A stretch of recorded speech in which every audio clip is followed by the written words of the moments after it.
Why wouldn't I? And welcome, Mr. MJ. Coach Bruce. That is my title for you today, Mr. Coach Bruce, because I'm feeling respectful. I was about to say that's a There's a lot change. more. I'll say it's a lot more respectful than like it's a usual um, encounter. By the way, so I noticed something different.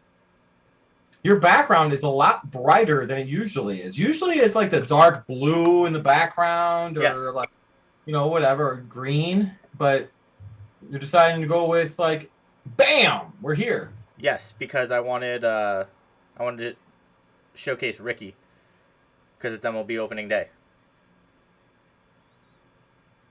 Bruce, am I the one lagging or is Bruce the one lagging? That's the real question. I'm not sure.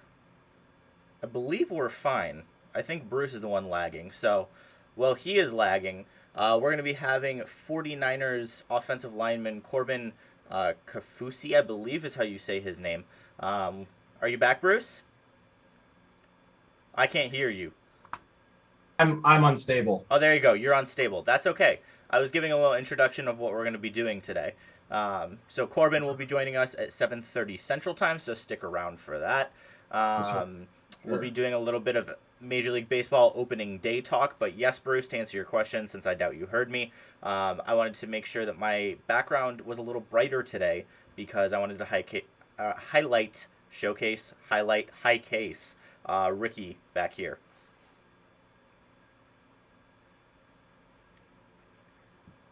Awesome. Sorry, I was Are just you talking. are you yelling? I was yelling, legit. I Who was are yelling. you yelling at, I Bruce? was yelling at the wifey. I was telling her because, like, for whatever reason, so some of the people not that are watching right now may not be aware of this, but towards the end of a billing period for Xfinity, I'm calling you out on it. Dang. They have a tendency to lag out, regardless of the money that you put into it. Really? So that being said, I'm a gamer too, so I love gaming, and obviously we do this. And I Yep. also work in technology, and I work from home sometimes. Unfortunately, I've noticed towards billing cycles they slow down shit.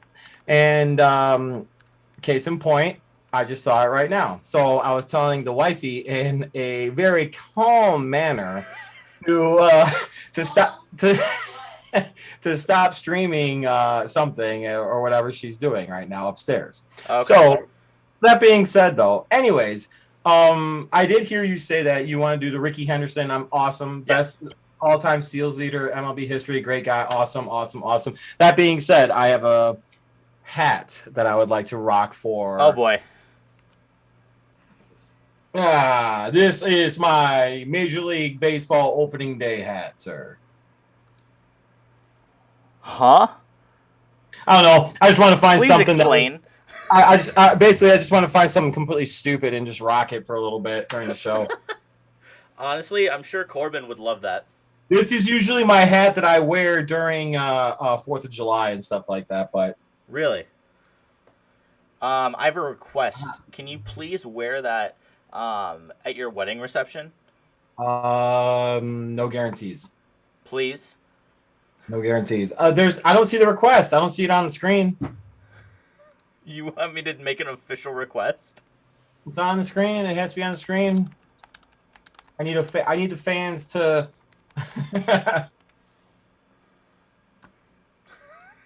Oh, nice, nice. Anyways, so real quick, today opening day, awesome. I had the opportunity today to go with a friend of mine down to Wrigley Yeah. To see the game, and How was it? How was the experience?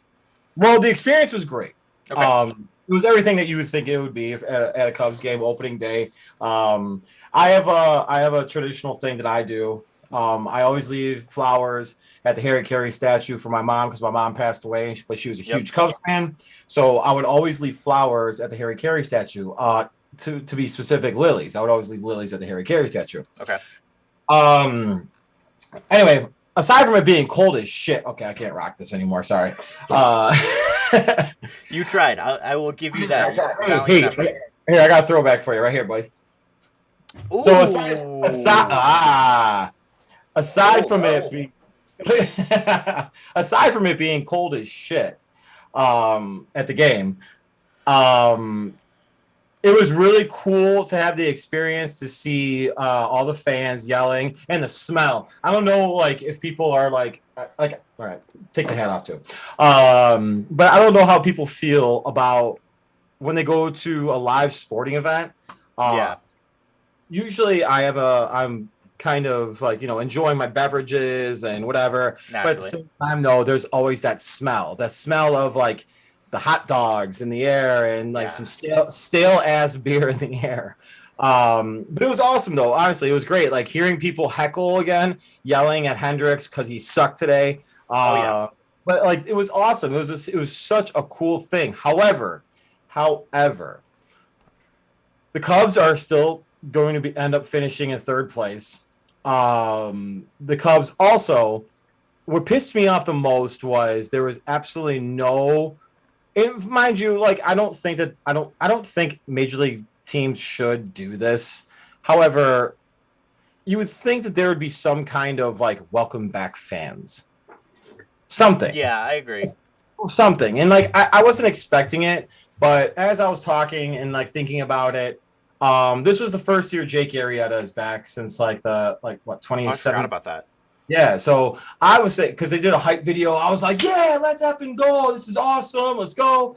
And like I thought it'd be really cool to have Jake Arrieta at the end of it, just being in like with his beard, his Yeah. badass stature. It's like, just like let's go, being like, welcome back fans. It's like, no, Jake, welcome back you, but thanks, man. Yeah. Like I get you. I thought that was an opportunity that the Cubs front office go figure because they might be turning into the Chicago shits.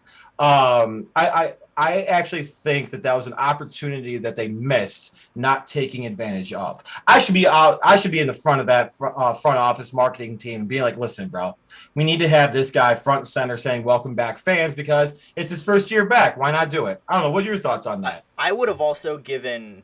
I agree with that 100%. I would have also given a thank you to Theo Epstein Oh, I like that too. 100%. because I mean what he did for not only the Cubs but the city of Chicago. I mean, I don't have to tell you how happy even just high schools were at that time when the Cubs won the World Series. People who didn't even watch baseball were paying attention to baseball. We watched it in class one day. We watched the parade in class one day. Like, people were just so happy because of that. And Theo Epstein was the driving factor in that World Championship. So not only would I have given a thank you to the fans, which even could come in the form of a bobblehead or some promotion like that, start off the year right, something like that. I love the Jake Arrieta idea. And also, if it were me, I would have thanked Theo Epstein. I no, that, like to be honest with you, that's a great call. I agree because they wouldn't Ricketts would not be in the position to be profiting the way he is For sure. if it wasn't for the hire that he made to get Theo Epstein. Yeah. And Theo Epstein's a brilliant mind. I could totally see him taking over all of Major League Baseball after Manfred decides to take that walk. Right, Please give me 100%. Theo as commissioner. Dude, like, because what else does he have to do? What else? He already like broke the or got rid of the Red Sox curse. He already got rid of the Cubs curse, and he's one of the smartest baseball minds in Major League Baseball. Oh, for sure. So what is he? What else does he have to do? He doesn't have much else to prove. Exactly. He's saved two of the most historic franchises in Major League Baseball, even two of the most historic franchises in sports. The most historic franchises in baseball. Yeah, with the two most historic fields, like there is nothing he has left to prove in terms of being in a front office. Now, if I were him, I would go, let's save all of Major League Baseball, because boy, their marketing is bad. Like, well, like I mean, you just heard me like complaining about the marketing that the Cubs front office was doing. Oh yeah, just a little about like them not taking advantage of an opportunity to say thank you to the fans for sticking with us. The fact that you even had, by the way, I should give credit where credit's due. The Chicago Cubs did a phenomenal job today, though, of the social distancing and also marking the proper areas for people to sit and whatever. Yeah. Regardless if people are going to follow those guidelines, whatever. But just from the sheer aspect of the amount of work that they did to get it to a point where it was an appropriate venue that Yeah. people feel comfortable. Frankly, I'll be honest with you, I don't give a shit. I'll feel comfortable wherever I go. Yeah. It's true, but just for them to like allow, I saw kids there again. I saw like That's family great. there, and I saw like those basic white chicks out there again, like drinking their basic White Claws like I was There you last week. go. It is what it is. But at the same time, though, I got to give credit where credit's due. They did a great job with it. They really did. Yeah. How was the process of like, okay, normally when you show up, all you really do is go through a metal detector. If you're somebody with a purse or something like that, you get your purse And checked. Was it the it was same thing? It was the same. The cool thing was, so they stepped up the security on it, and so I nerded out a little, Of and course you did. I did. So it's a touchless entry. So you just like Oh, they have basically it's like the hand sanitizer when you put it underneath it, like okay. registers like it gives you the hand sanitizer. You just take your phone and you put it underneath, and it reads the QR code for your seats or Okay. whatever. If it's a QR code or if it's a regular scan code, whatever. It'll scan it and then boom, you're good to go, which is actually awesome, whatever. But then instead of it being, I view it as like going through TSA at the airport. Okay. Instead of it being, them like you walk through the metal detector with hands up with your keys out Yeah. and your wallet on the bin, cell phone on the bin. Instead of being like that, they have like some high tech gear that you just walk through, and it will actually like ping a warning area on a person if it's potentially a weapon or whatever. It was So actually kind of kind like of cool. TSA pre-check. Yeah, exactly. Okay. So the funny thing is, like, my friend ended up getting tagged, and we had to walk over to the Nice. area, and it wasn't a big deal. It was Yeah. just like real quick, like scan, like with like the regular wand and Right. whatever. And they're like, "Yeah, you're good to go. Don't worry." It's like sometimes it messes up, sometimes it doesn't. The one interesting thing though that he did say, that he being the person, the security. Yeah. He ended up said to us, it'll be interesting when we have 40,000 fans again walking Yeah. and then having 10, 15, 20, 25, 30 people having to stand in line, wait. So that way we can like go over, make sure that there are, safe people to be in the stadium. My guess though is when we're at the point where you can have that many fans, they will be doing normal security again. I don't think what they have implemented there is going to go away, to be honest. Really? Yeah. However, I do think it'll be a smoother process because Yeah. like anything else, it's an evaluation. Yeah, that So makes sense. after today, they have 2 days, and I'm sure that whoever is running their grounds, whoever is running their They'll make it better. day-to-day operations, exactly, they'll end up making it better. Yeah, that makes sense. But no, so to go on a less serious note, dude, honestly, I enjoyed myself. I ended up having shots. I sent you texts of me taking a shot at Jameson. Honestly, it was a great day. Like I loved it. I took a day off from work. I've gone to Cubs opening days. Excuse me. Aside from last year because of COVID, I've gone 5 years in a row. Okay. I will continue to do so. I put lilies on the statue for my mom for a few more years, which, by the way, this is actually kind of funny. Well, not funny, but funny. As we were walking back to the car, I did not drive, by the way. As we were walking back to the car, the lilies actually rolled off the Harry Carey statue onto the ground. And in years past, someone's already picked them up and taken them, or security's taken them, or whatever. Yeah. So I ended up grabbing those lilies that were there for my mom, and they're actually at my house now. So they're Nice. gonna be planted, or not planted, but Yeah. put. So it's pretty cool. I like Pretty it. That's good stuff. Yeah, man. So let real quick, I told you I was gonna ask you this question. I already know my answer to this. What's the one thing that you miss about going to live sporting events? specifically. Okay, I'll I'll generalize to me, or I'll specify to me, and then I'll generalize a little bit. The thing I miss the most specifically was Bradley basketball games, because the way they have it set up, our student section, Bradley, please give us a sponsorship, please. Thank you. they don't have any. I'll get to my rant in a second. Oh, yeah. They don't have any money. Trust me. They're $40 million in debt. Tuition's going up, bro. Oh, I'm sure it is. I'm glad I'm getting out. But no, Bradley basketball, when we're at Carver Arena at home, they have our student section, and I'm sure most schools do this, but our student section is probably 5 yards from the opposing bench. It is right there. And so all night, we just give them crap for 40 minutes, and it is so much fun, to the point where, like, we research them, so we know all of their names. We research them ahead of time. We like cool.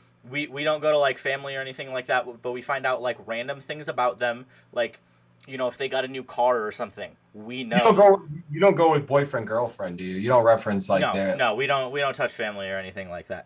And if they do, we slap the crap out of them and kick them out. Wow. Yeah, I mean, we go at them, but no, we don't touch family or anything like that. That's too far. But no, like, I swear, if you've got a new car or something like that, we know ahead of time, and we will go at you for it. So The problem I miss that. The problem is, like, they post that stuff on social media all the time. Like, right? Oh, got a new whip. Exactly.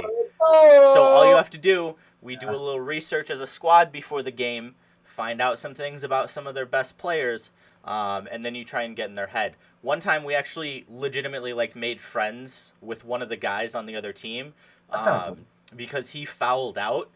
Oh, we gave him crap for that. And after the game, he came over and told us, he was like, it's impressive how much you guys knew, but then he also thanked us for not like going at him like his personal life. He's like, it's impressive the research you guys did without like, going at my girlfriend, because that's easy. Like, it's not hard to, find their girlfriend's name or something like that. But you find out like, oh, their dog's name is Toby or something like that. And then you go ahead. Is Toby. I don't know, just a random, I don't know, something like that.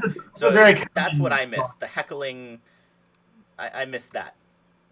Fair. What about, okay, so you said you had a generalization too. So what was the generalization? My generalization is just specifically baseball games. When I go to a because that's most of the sporting events I go to other than Bradley basketball.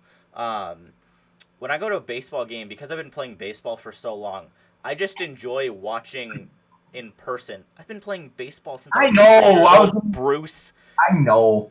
Since I've been playing baseball for so long, I just enjoy watching professionals do it in person. Because obviously, I can go online and I can watch any game that I want to, and I can, listen to the broadcasters point stuff out. But, I like going to a game with my dad. We always sit third base line, a little bit past third base towards the outfield, just watching the things people do well, go to batting practice beforehand, watch some BP, stuff like that. So I miss watching, people do things really well and, taking notes and stuff like that.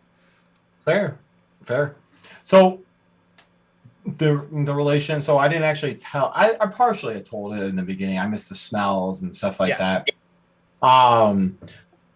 So I actually missed, and please pardon, like, some people may not like this, but I missed eating the damn hot dogs. I feel that. I'm not even kidding when I say this either. So at some point when we have Eric back on the show, we got remember to have him tell you the story about how him and I and his dad, because like we were like in like 6th grade, we went to the Chicago Bears New Orleans Saints game, and it was the first time Ditka came back to Chicago. Oh my! Since he got fired from the Chicago Shits, and believe me, I'm gonna keep that name up. Oh, you will. But it was the first time he came back to Chicago, and no joke, I had like 7 to 10 hot dogs from Soldier Field, the original Soldier Field, not the spaceship. Right. But no, it was hilarious. So today, when I went, the first thing I did as soon as we walked into Wrigley Field, I immediately went and got a beer, and I immediately went and got a hot dog right away. First things at Wrigley Field I got today was a beer and a hot dog. It was awesome. There you go. Honestly, like if our like whoever views this, if you have a chance to go to Wrigley Field, by all means, you need to go, regardless if you're a fan of the Cubs or not. Oh yeah. Like you just need to go to see it. I would say go when it's a lot warmer because today was cold as shit. Like I'm still cold right now. You're wearing shorts and a t-shirt, Bruce. Well, whatever. That doesn't help. Oh, I gotta rock the brand, dog. Gotta rock the brand. you right. But Real quick, eh, I mean, you go. you saw the Cubs actually play today. I did. Granted, it's one game out of 100. Are they doing 162? I believe so. Okay, one game out of 162. Not a fan. So feel free to overreact as much as you want because I know that's what you do. What I'm did gonna you try think of not the Cubs to. today? I'm gonna try not to. I really am. But the fact that you have your ace of the staff, and frankly, I am a huge fan of Kyle Hendricks. I am a huge fan. But the fact that he threw, I think 35. I'll say 35 because I don't know the exact number. So I'll just say 35. I think he threw 35 pitches in the first inning, gave up a 2-run shot. Yep. His control sucked. He only threw three innings today. God, it was scary. I didn't like it. Same. They're all the same hitters. We talked about this with Eric. They're all the same. They're all like Rizzo actually had I actually thought Rizzo was pretty locked in. Frank, and the Cubs should extend Rizzo. Sorry, and I think that the fact that they offered him the amount of money that they offered him was an absolute effing joke. So Ricketts, you need to stop being a bitch too. I'll come at you too. I don't care. I will come at you. I'll come at you and Ted Phillips. I don't care. I don't care. And Marquee Network. Marquee Network is garbage. But anyways, we'll continue. Boom, it happened. It did. I miss WGN. Let's just say that. That's fair. But no, I don't know. I don't want to overreact because I think a lot of those guys play a lot better in the warmer months. It was the same thing with the White Sox back in last year, 2 years, 3 years, 4. Like in the history of Chicago baseball, and frankly, it's the same thing with high school sports. When I was coaching baseball, the same thing. This sucks. This like you're playing baseball in 30-degree weather. It's absolute trash. It's garbage. It's not fun at all. One of the things, and you know this, one of the things that we would always say though is, guess what? The other team is playing in that same freaking environment. Yep. So, like, take advantage of what you can take advantage of. And today it was the Cubs playing at Wrigley Field in front of fans for the first time in 2 years, and they shit the bed. It is what it is. They had bases loaded with 1 out, and actually, you know who I thought, like, I don't know his numbers, I don't know his stat line from the game, but I kind of like the approach Jock Peterson had. Today. I did. I thought Baez kind of played like shit. It is what it is. Ian Happ hitting leadoff. I think it should happen.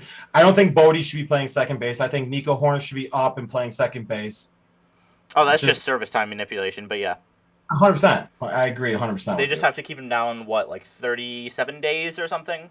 It's artificial suppression. Oh, for sure. And the thing that drives me crazy about the Cubs is they seem to be holding on a little bit too long. Like, if Rizzo, Bryant, Baez play at their full potential, that is a terrifying team. 100%. But that's a huge if. I mean, if you get those three playing at their best potential, then it's a great team. The issue is I don't think the bullpen, even if the offense is firing on all cylinders, I don't know if the bullpen can keep up. And obviously, I'm sure Hendricks will figure it out. But that's a scary first start to see from your ace. Again, I already said it. Like the NL Central doesn't scare me either. No. But I did say second or third. But you just got beat by a Pirates team that has a lower overall team salary than most top players in Major League Baseball. I know that, but it's the same. And it's the same thing that, like, you know this with baseball. It happens. It is what it is. Yeah. So, although I will say,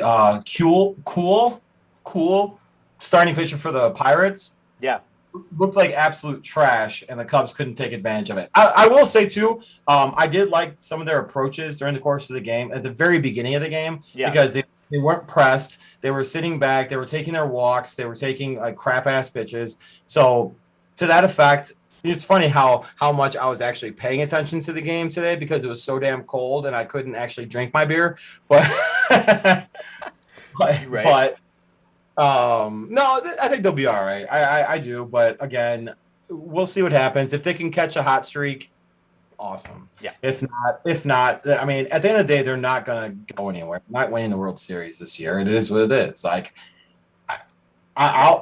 I will say this though. I'll put money on them to win the NL Central. I will not put money on them to win the World Series. I won't put money on them to win the NL. Yeah, that's fair. I'll give you that. So, Um, Real quick, I want to run down because the A's play tonight. I believe how about nine the White? o'clock Central. They play the Astros, and you know, I think the A's will be. They're gonna be a very similar team to what they were last year. I see them in the 90 win range. I don't think they're going to make noise in the American League playoffs afterwards, but they have a pretty good starting rotation. They bolstered the bullpen. They have Trevor Rosenthal, Sergio. I mean, they have three guys who can close, and that's not even if you take into account Lou Trevino, who was their closer a few years ago, and Jake Diekman, who has experience closing. Um, so I really like their bullpen, assuming that their starters can stay healthy. If Montas can stay out of trouble and stay healthy, then they have a starting five that I'm very comfortable with. They have a bullpen I'm comfortable with, and although it made me very sad today to see Marcus Semien on the Blue Jays, I like Elvis Andrews. I think he'll be just fine. He gives us another good top of the lineup guy, and I am very happy to see Jed Lowry back in an A's uniform. He always seems to find his way back to Oakland. He's not going to be a star, but him being there gives very good veteran leadership. He's been to the playoffs with the A's multiple times in the last decade. Um, so just having him there, I think, is going to help a lot. Our outfield is the same. Bringing Mitch Moreland as a DH, which I really like because other than Matt Olson, we've been very right-handed heavy in the last couple years. So bringing Mitch Moreland, that gives another power left-handed bat. So once again, I'd say around 90 wins for the A's. I'm not concerned about the Astros long term. Greinke will probably rip us to shreds tonight, would be my guess. But seeing some of the aces today, it's been very bipolar for aces. Like Garrett Cole was incredible, 8 strikeouts in 5 innings, I think. And then you have guys like Hendricks and others who have just Garrett Cole on top of it today. So we have the same friend who's a huge Astros fan, and when I told them that Garrett Cole was starting for the Yankees today, there it clicked, huh? Yep. I got it now. He just shook his head and he's like, "Oh my god!" But all right. So before Corbin jumps on with us, because I don't know how much time we have left until a couple minutes. Until he jumps on. But let's do this. AL East, who's your winner? Yankees. Same. Possibly Blue Jays. Yeah, they'd be my dark horse. Yankees. AL Central. I have to say White Sox. 100%. Unfortunately. Yeah. Another one.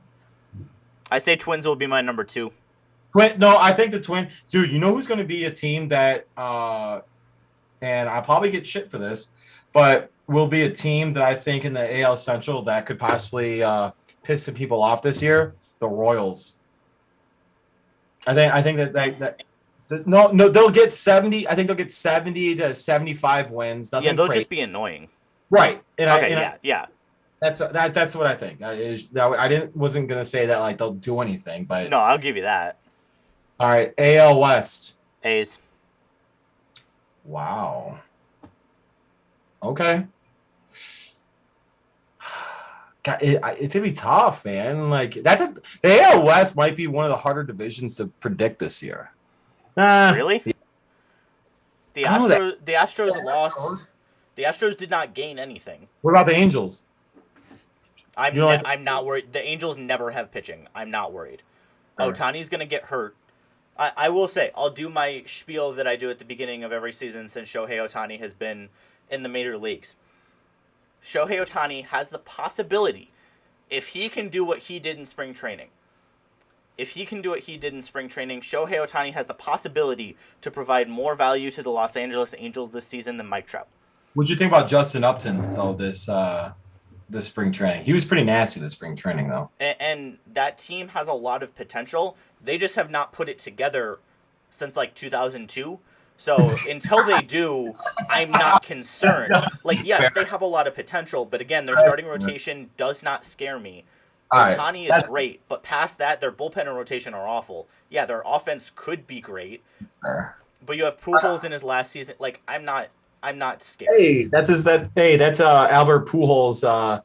As a Cubs fan, Pujols. Yeah, I know. Okay, Corbin's in the waiting room, so let's speed this up. Oh, fair enough. Let's jump on after it. It's not a big deal. Let's get Corbin on. Okay, sounds good. We'll hit our AL wildcard picks and our NL picks after we talk to Corbin. Okay, sounds good. I'm okay with that. Let's see what we got. It's all good. Oh, look at the beard, too. I'm digging it. There's the man. Corbin, let us know when you can hear us.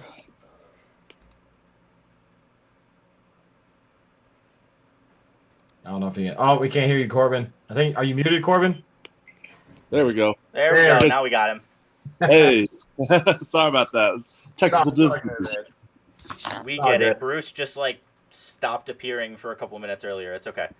Yeah, no, it's what I do. I randomly do shit like that, so whatever. Yeah, it's okay. It happens, So Corbin, before we get going, can I get a pronunciation check on your last name so Bruce and I do not embarrass ourselves? No, yeah, Kaufusi. Kaufusi? Okay. All right. I always embarrass myself regardless, so I don't give a shit. Well, yeah, normally I give that responsibility to Bruce. I think it's the thing, so I'm just giving you a heads up. Corbin, at the end of the day, I have this hanging on my wall, so it's an embarrassment regardless, so... Corbin cannot comment in case he wants to play for the Bears at any point. I know, right? It's going to be funny as shit. Suddenly, he's playing for the Bears, and he's like, man, I had an interview with this jackass. No. You'll come find you and be like, that's a good thing on your wall, man. That's true. I'd be like, man, I love them. Yeah. Oh, my gosh. So, Corbin, just to introduce Bruce and I to you real quick. Bruce was my assistant baseball coach my freshman year of high school. And when I started doing podcasts and shows and stuff like that, he sent me a text that may have been influenced by a couple of beverages one evening, and said, hey, you want to hop on, do a radio style show live once a week, BS? I said, sure, why not? And here we are almost a year later, Bruce. Yeah, that's awesome. Crazy. So he and I make fun of each other, as you can see. Bears fan, Packers fan. We don't like any of the same sports teams, and we give each other crap for it. So that's what you're walking into, just to warn you. So feel free to roast either one of us at any point. By all means, be my guest. So yeah, Corbin, give us a little intro on yourself. Give us your history. Obviously, fantastic beard, fantastic football player. So other than that, give us your story. Yeah. So I kind of have a weird story because I actually, in college, I went to play football, ended up playing basketball, then played both football and basketball together. Oh, wow. And then ended playing football, went to the Saints as a defensive end, and then got waived at the end of training camp, had a workout 5 weeks later with the Jets as an offensive lineman, and was there for that season and the next year, and then I just signed with San Fran. Wow. So what's the time frame, if you don't mind, what's the time frame for all of that? Yeah, so I was in college from 2014 to 2018. I'm old. And yes, you are, Bruce. what was that? Sorry, I missed it. No, Old. I call myself old. I apologize for that. No, I'm old. So, I I went and served a church mission for Awesome. 2 years. So I was older. Like, oh my gosh, my computer shaking out. But yeah, so I was in college. Like as a freshman in college, I was 21. Oh wow, yeah. Yeah, so I was old. So I was the oldest person I think in the draft my year. I Wow. was 25. Wow. And so I was the old geezer. It was funny.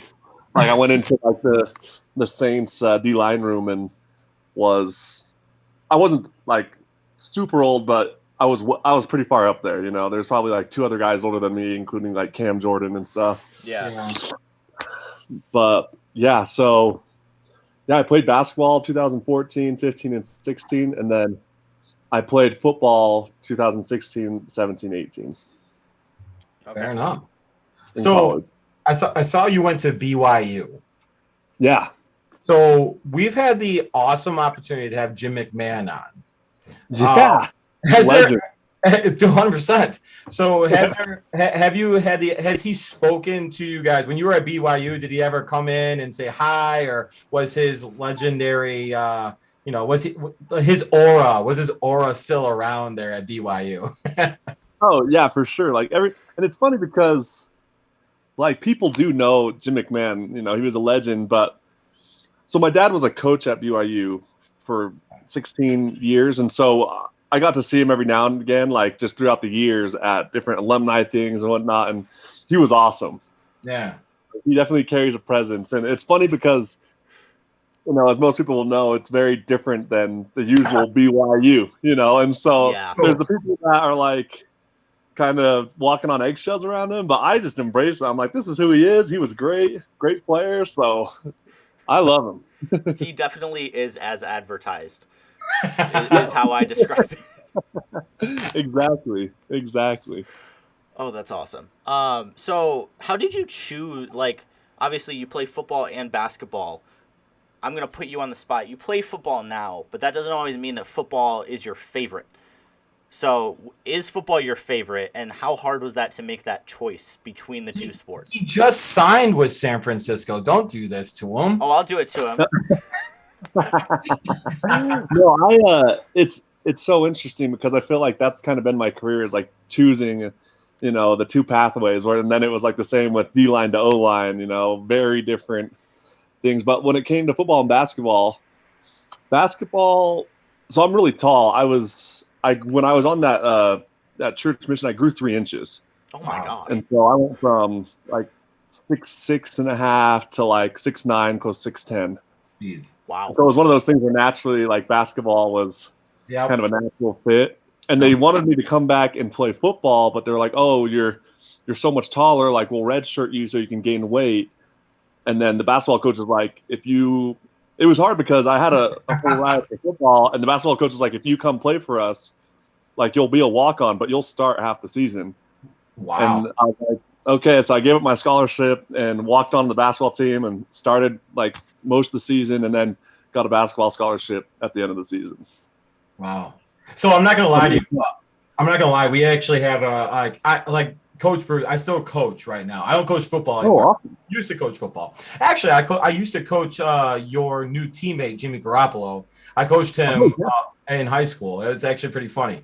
But that's awesome. Yeah, small world. So you can just be like, "Hey, I met your high school football coach."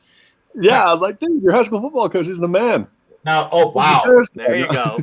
Not a fan of you anymore. He's gonna be like, "Who the hell is this guy?" No, no, but it's funny though, because like as soon as a basketball coach, sees a tall guy like you were just alluding to, you're immediately like, you know what, that guy, if his footwork's okay, if he's able to move a little bit laterally, we can do something with that. At the same aspect though, if you're a football coach, if you see like a little bit of like the long arms, you can be a great tackle. That is like spot on. Like that's exactly what the basketball coach did. Like I went to a pickup game and I'm playing with him, and I hadn't played basketball in a couple of years, so I had no shot. Like literally all I did was dunk. And I had like 5 dunks in the pickup games, and I thought nothing of it because I'm like, man, I'm just the one-dimensional dude that can dunk and rebound. And after the game, he's like, we've never seen this before. It's like, wow, you can jump. And I was like, pretty sure everyone can dunk, but it's exactly what you said. He's like, you're tall, you're athletic. Like, I saw your footwork pretty good. Big picture, man. Believe me. There you go. Yeah. And then It's there's hard because basketball is a sport where you can play it. Like, you can just go in the backyard and shoot, right? Right. And it's just a good time. Whereas, like, football, you can't just go play football, you know. And practicing football compared to practicing basketball is definitely different on the fun scale. yeah. But I think they're different. They're different in good ways. Like, I love basketball because, you know, it's a good time, whereas I love football because the intensity, like, it's the competitiveness is a different thing, and the physicality. Dude, 100%. So to touch on that, what's your training regimen been since you've been playing in the NFL? Like making that conversion from a defensive lineman to an offensive lineman. Obviously, there is a significant difference. And while there is great, like, you know, you can do hand practices and quickness and whatnot. What has changed in your training regimen? I think the biggest thing is, of course, like, diet had to change a ton. Which it changed in a good and a bad way. You know, it's like I just need calories to stack on top of myself. So I gained, yeah, see? It's a good time. But I gained probably 40 pounds in like a month and a half. Oh my gosh. And like, not all of it was great weight, of course, but just to kind of get myself to a level where it's like, okay, I can handle it. Because having the extra weight it definitely helps. But diet changed. Training wise, I had to learn, like, cardio is still good, but you don't have to have the same amount as when you're playing defense. You know, I'm not doing tons of extra cardio after a lift or a run, whereas an offensive lineman, I'm just working my kick step just over and over, just tons of kick steps. So which one, I mean, obviously you made the conversion. What was the point where you know, the Jets asked you to convert to O-line? What was kind of the point that not forced you, but, you know, where you had to make that choice, like you said before? Like, what made you make that choice? So it's so funny because all growing up, my dad was like, you guys need to play O-line to my brother and I. Yeah. And my brother just signed with the Packers, so yes, he's about it. But he was like, my dad always said, O-line is where you got to be. And we always were like, no, we like defense. We're defensive guys. Like, screw the O-line. But it came after I got waived by the Saints at the end of training camp. Like, my agent's like, okay, so, like, we can wait around and look for some openings, like some workouts as a defensive lineman. He's like, but there's probably 2 or 3 teams that would love to have told me they'd love to see you at offensive line because of your measurables. And so I won't lie, I kind of fought him on it for a couple weeks. I was like, nah, I love D-line. Like, let's stick with that. And then, you know, 4 weeks go by, and I'm like, I'm just doing Uber Eats, you know, DoorDash. And I'm like, this isn't what I want to be doing right now. So I was like, all right, let's do it. And sure enough, the first workout, he's like, all right, you're on a plane in a week to go play offensive line somewhere, or in a couple weeks. And so that was kind of how it all went down. And I actually, my freshman year, before I went on my service mission, I was set to be an offensive lineman. And so I had done like a spring ball as an offensive lineman and kind of had a little bit of a background there. So, but yeah, that was kind of the moment where it was like, okay, the opportunity's there, so I might as well take it while I can, because you never know. You never know. Is it easier to play offensive line after you've played D-line? Because you know the moves, you know the tendencies and things like that. Obviously, you can learn them anyway if you're offensive line, but having done it yourself, does it give you any type of advantage there? I think in some ways it definitely does, especially, you know, there's so many different types of pass rushers, and you're able to like recognize that a little bit. And like you said, knowing their moves. And I think more than anything, when I'm playing offensive line, I think of what did I hate the most when I was a defensive lineman? Like what used to stump me the most, and what did I hate? And so using that definitely has played to an advantage for me in some ways. So we always have to ask anybody that plays defense and offensive line. So this you can actually give two answers to this. Who has been the most pain in the ass person that you've had to either block or that you've had to or been blocked by? You can go college too, and that's fine as well. But Ooh, that is, these are always really entertaining though. yeah. Okay, let me think here. Um, okay, so There it is. yeah, it like kind of hit me. I was thinking, and so at the Jets, they had a DN outside linebacker kind of guy, Terrell Basham. So we Okay. just call him Bash. And the reason being is he jumps the line like he's offsides every single play in practice. Every single play offsides. Like we go run the film back, and he's literally like a yard upfield, you know. And then he's also that guy that throws like sack, and he's not even close to the quarterback. And so, Oh yeah, he's like touching. He's like sack. yeah, he's like a yard away, reaching sack. Like, and so we're buddies and stuff. But man, he was so annoying to block. Just for that fact alone, that was always frustrating. And then from defense, let me think. I remember, when I was at the Saints, and it was like Andrus Pete. Okay. Yeah. Yeah, and he's just a big dude. Because I remember I was playing the end, and I went in for a package to play like the 3 tech, and he was playing guard, and I was like, ooh. That's a big dude. That's a big dude. Like, I'm a big dude, but I was like taller and skinnier at the time, and I was like, that's just a big overall dude. Yeah, fair. So looking at some of your bio, you've been to South Korea. You've played football in New York. Now you played football in New Orleans. You played football in San Francisco. Football wise, you played in some pretty big football areas and whatnot. What's the best memory that you've had so far in your very short career in the NFL? That's tough. I think probably there's like a couple that come to mind. The top ones for sure when I got to play against my brother in the preseason. That's He was at the Jets and I was the Saints, and there was actually one play we were both on the field at the same time. It was like a field goal, and he was on the field goal team and I was on field goal block. That's cool. And like the whole line was like whispering, like they were so casual. They're like, "Foos, is this your brother?" Like, "Oh my gosh, that's your brother!" And I'm like a rookie, you know, so I'm just stressed out of my mind, like trying not to lose focus, Right. like I'm off the kick or something, you know. But that was cool. And then when I came to the Jets and I signed there, and like the whole process of getting to be with my brother on the same team, like that doesn't happen. So that was awesome.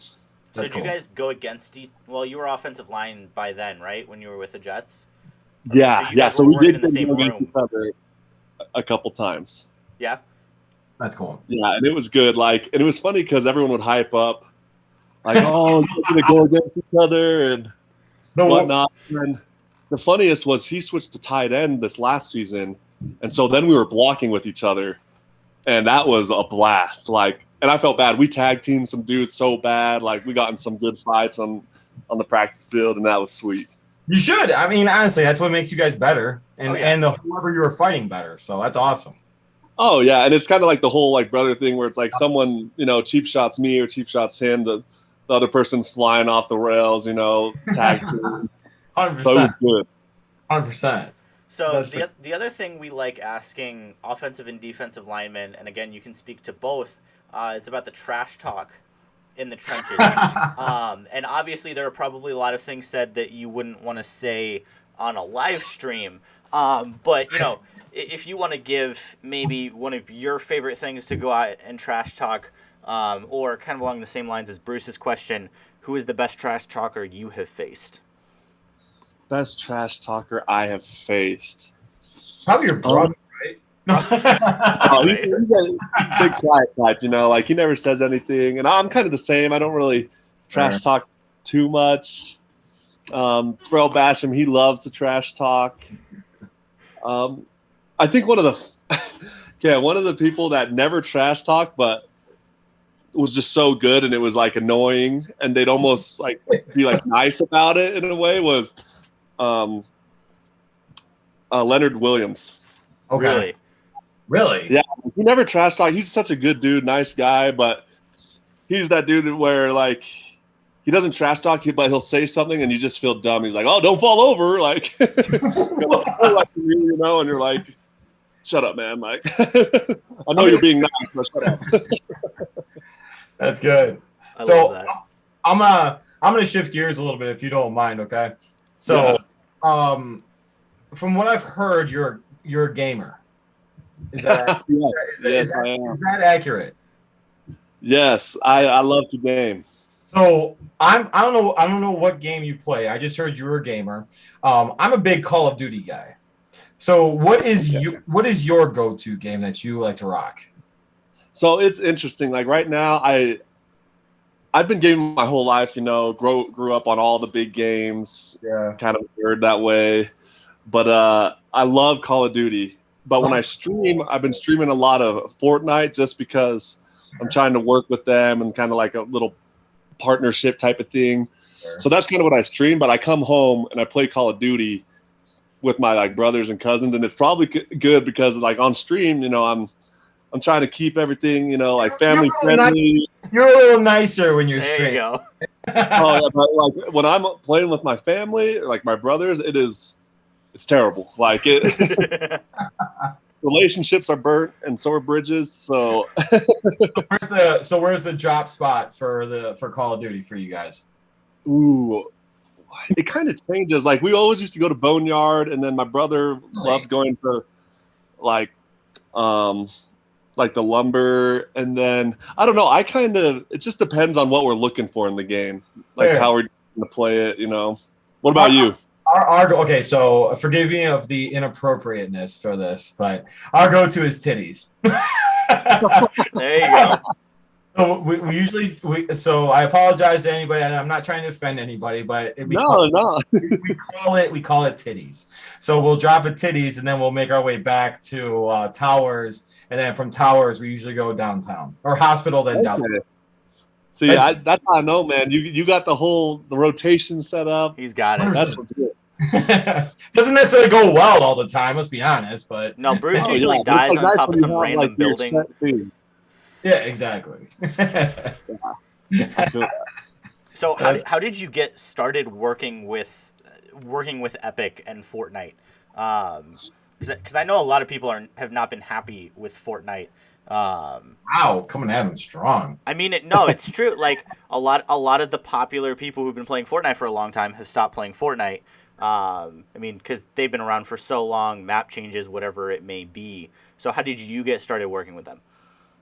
Yeah, so I definitely went through the like Fortnite phase early on when I was gaming in college. Yeah. Like me and all my roommates had our setup in our rooms, just screaming at each other. Oh yeah. Played all night. And it was weird because I played Fortnite for like a good year and a half, and then stopped playing more Call of Duty, more Apex. And then I was literally this last year I was sitting in my like after what was it? I think it was just after a training camp practice. I'm sitting there and like the NFLPA puts up, you know, opportunities for players in different fields, and it was like, oh, the Fortnite Streamer Bowl, and I was like, oh, I used to be okay at Fortnite, like, yeah, maybe I'll hop on and start playing again. And I just started playing, and I was like, okay, yeah, like kind of got back into it.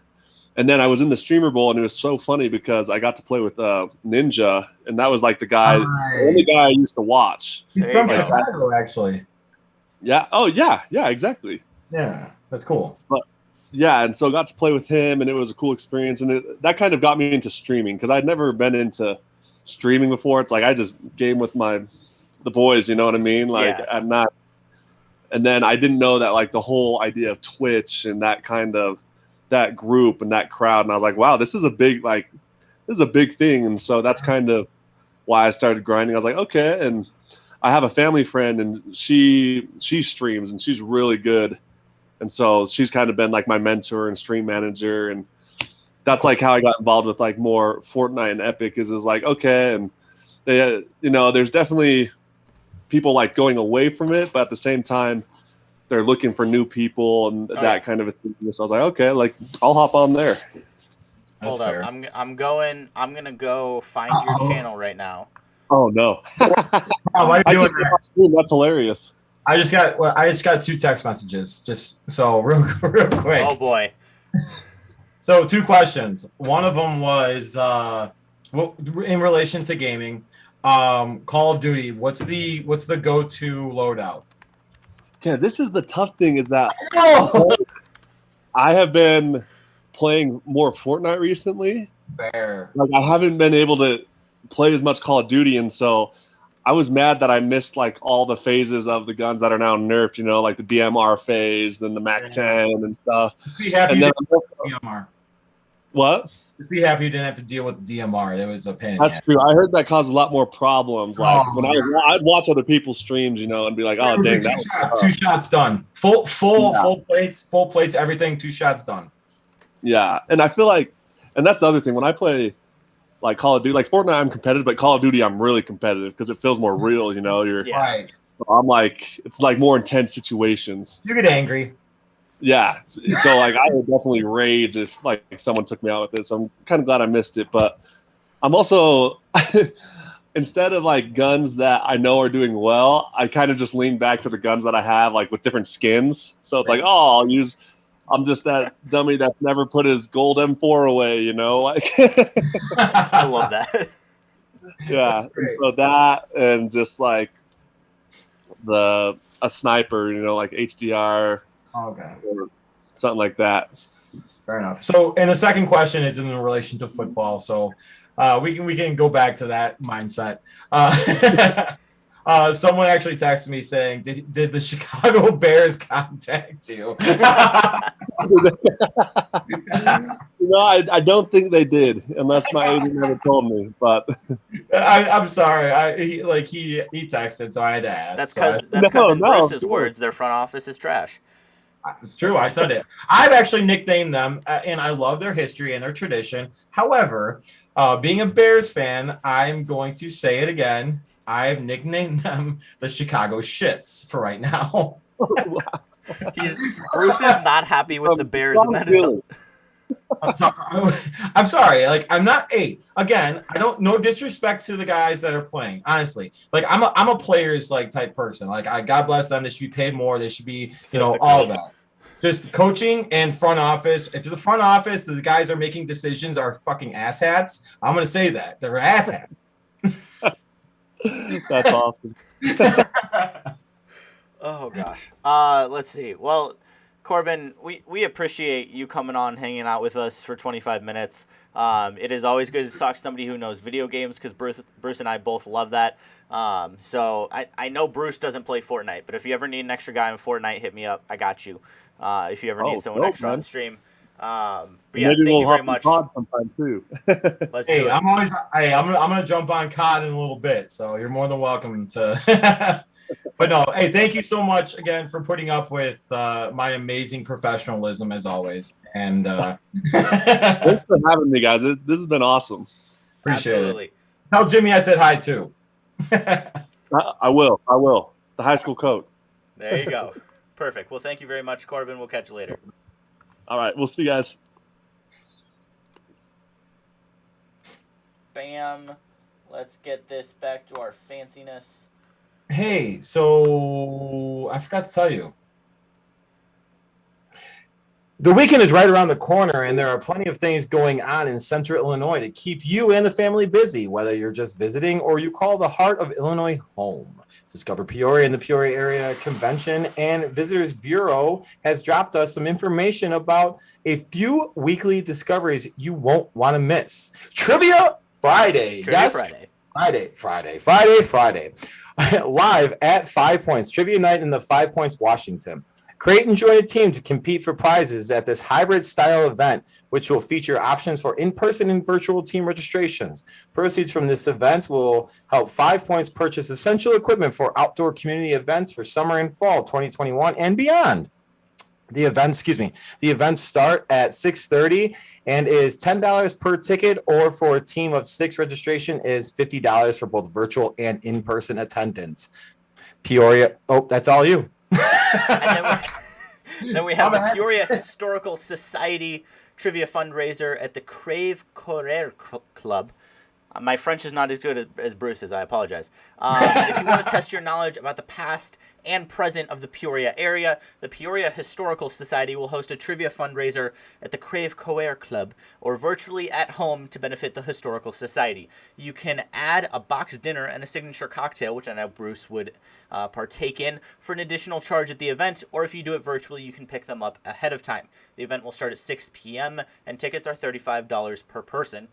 And finally, Schitt's Creek Trivia Night at Art at Bodega. Of course, I'm going to say Schitt's Creek. Come on, why not? Art at the Bodega is hosting a trivia night all about the hit show Schitt's Creek. There will be prizes for the winning for. Wait, what? There will be prize. All right, let's try this again. There will be prizes for the winning. Wait. Oh, see, it wasn't me messing up. It wasn't you. It's okay. All right. There'll be prizes for the winning individuals and groups. There will also be a multitude of do-it-yourself projects you can do during the trivia. The event starts at 6:30 p.m. and there is $10 registration fee. Everyone who wishes to participate must register ahead of time. I didn't F up that one. It was the person that typed our That's okay. sponsor stuff. That's okay. And as always, information about all three of these trivia nights and more wonderful things going on in Peoria can be found over at discoverpeoria.com/events. And fun fact, discoverpeoria.com now features myself on the website. Oh. Well, Bruce, here's the thing. You're not a Bradley student. That's true. That's true. So, unfortunately, you cannot be featured on that website. However, along with that, that's a very exciting thing. So make sure to go to discoverpeoria.com and find me on the website. The other exciting thing is I am once again going to be writing for Fansided for their Oakland A's site.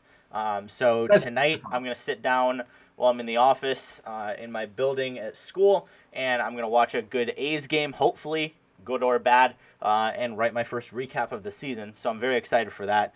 And then my last announcement that I have, just to brag all over everybody watching right now, is very happy to announce I will be interning for the Peoria Sunday Morning Baseball League, which is the oldest summer baseball league in the country. It's been around since 1916. In 2016, a documentary about the Sunday Morning Baseball League was shown as the feature film at the Hall of Fame induction in Cooperstown.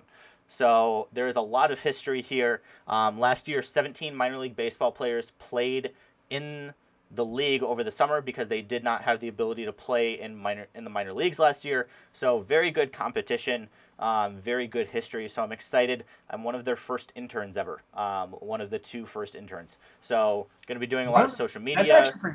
That's pretty sick. Yes, so they've never done internships before. So myself and another Bradley student will be taking over their social media, writing recaps for the games, possibly broadcasting a couple as well. So oh yeah, you should bring a guest analyst on. Honestly, go for it. If you want to drive down for a Sunday morning in Peoria and be functioning and professional at 9 a.m., go for it. Dude, well, to be honest with you, that's usually the time when I am professional. I know. that's the only reason I even mentioned professionalism. Let's be honest. Like when it gets past like 3:30, 4 o'clock in the afternoon, that's usually the time frame. Yeah, because normally that's when you're done. Professionalism, generally speaking, if I'm not coaching, goes out the door. If I'm coaching, then it's like around 8 o'clock, 9 o'clock at night. But maybe if I'm not coaching. Bruce, you forget that you coached me. Hey, professionalism. What are you talking about? I provide entertainment. Yes, you do. You are. But then again, I will also say though, baseball was actually like my weakest sport. No, I get it. You were a warm body to coach first base. It was great. Hey, and I coached third, rarely, and I also actually, what's funny is remember, I don't even know if you remember this or even knew this, but I had to cover for JV a few times too, which was hilarious. I remember, yeah. But in any case, let's finish this real quick. Yes. AL wild cards, 2 teams. Who are the two wild card teams? I'm gonna say Tampa Bay Rays and I'll go Astros. All right, I'm gonna go Twins and Blue Jays.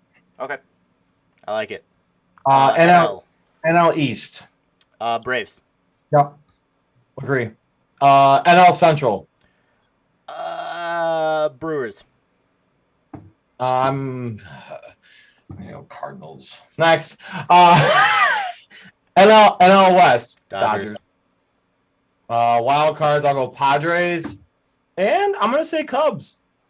I'm gonna go Padres and Phillies. It's All their right. year. AL champions. Your very own Chicago White Sox.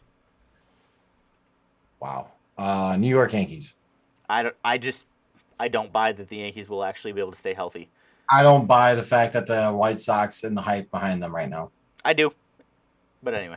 In my head, I do too, but at the same time, no. Yeah.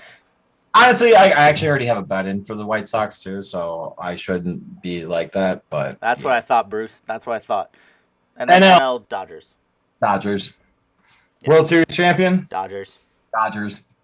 Unless something catastrophic. They have a former Cy Young winner coming out of the bullpen because he's just not good enough. It's not that he's not good. He would be a starter on all of the other 29. Wait, 29? It's baseball. It's 30, right? Yeah. All other 29 teams in Major League Baseball. Can I ask you a question real quick? Yes. How do the Dodgers just have this money?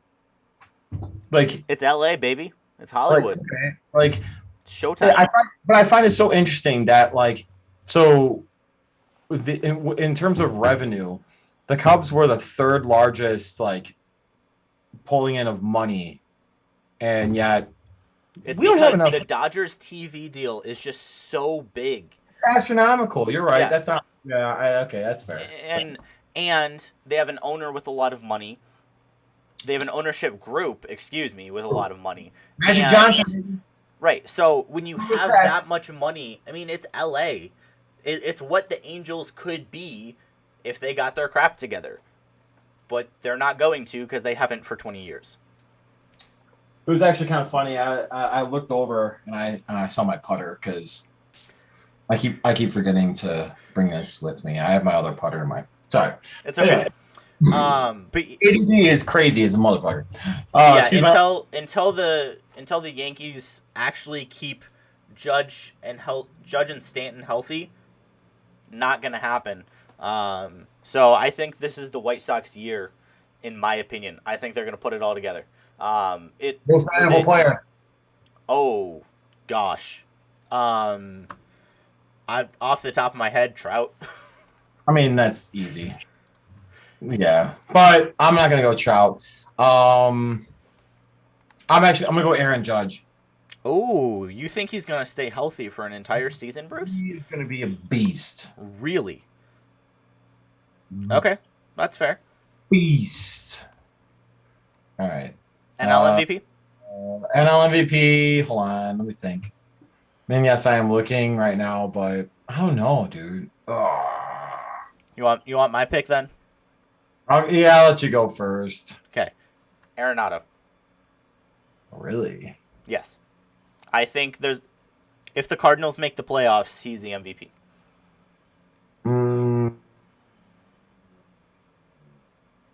I was gonna say Ronald Acuna Jr. I like that. Yeah, but I don't know. Cy Young. AL. Oh, I lost my picks. AL or NL? Let's go AL. Garrett Cole. Garrett Cole. Yeah. Dude, he's yeah. And then NL? Yeah, and I'll go ahead. DeGrom. I gotta pull up my picks. My picks went away. Where'd your picks go, Bruce? I don't know. Good question. Picks went bye-bye. Here I am trying to do all these awesome things, and there we go. DeGrom was actually my first one, but I decided not to pick him just because everyone wanted to do it. I actually said Yu Darvish. I like that.